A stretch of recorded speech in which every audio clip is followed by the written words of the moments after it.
Director రాము గారు, producer Kiran, మరియు నటీనటులు, సాంకేతిక నిపుణులు, మరియు ఈ ఫంక్షన్కి విచ్చేసిన రంగా గారి అభిమానులు,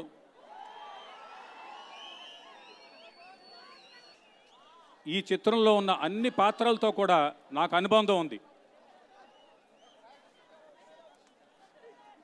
పర్టికులర్గా రాధా, పెద్ద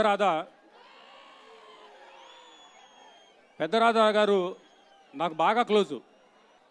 నేను పెద్ద రాధా గారు ఉన్నప్పుడు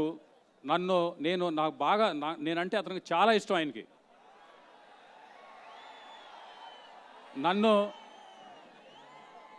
నన్ను తమ్ముడు అని పిలిచేవాడు ఆయన.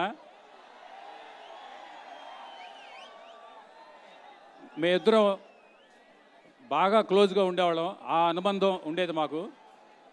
ఆ తర్వాత మన రంగా గారితో కూడా అట్లాగే అనుబంధం ఉండేది నాకు. ఆ రోజుల్లో మా చిన్నతనంలో సిపిఐ అనే పార్టీ బాగా స్ట్రాంగ్గా ఉన్నప్పుడు ఈ కాలేజీ ఎలక్షన్స్లో వాటిల్లో వాళ్ళకి హెల్ప్ కావాలని చెప్పి నెహ్రూ గారు వాళ్ళు రాధా గారి దగ్గరికి వెళ్ళినప్పుడు ఆయన హెల్ప్ ఇవ్వటం, ఆ తర్వాత వాళ్ళు క్లోజ్గా మూవ్ అవటం వాళ్ళందరూ. ఆ తర్వాత చిన్న మనస్పర్ధలు వచ్చి ఆ మనస్పర్ధల వల్ల వాళ్ళల్లో ఏదో ఒకరినొకరు చంపుకోవడం అట్లా జరిగింది తప్పితే ఎటువంటి వాళ్ళ ఏ కులాలకి కానీ వాళ్ళ అందరిలో ఇప్పుడు రాధా గారికి లేదు, రంగా గారికి లేదు, నెహ్రూ గారికి లేదు, ఎవ్వరికి కూడా ఏ కులం అన్నా కూడా లేదు. వాళ్ళందరూ ఫ్రెండ్సు.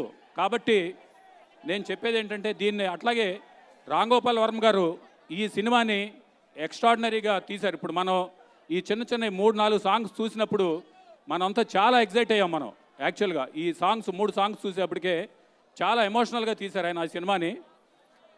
ఇది ఇట్లా తీయటంలో డెఫినెట్గా బాగుంటుంది ఈ సినిమా.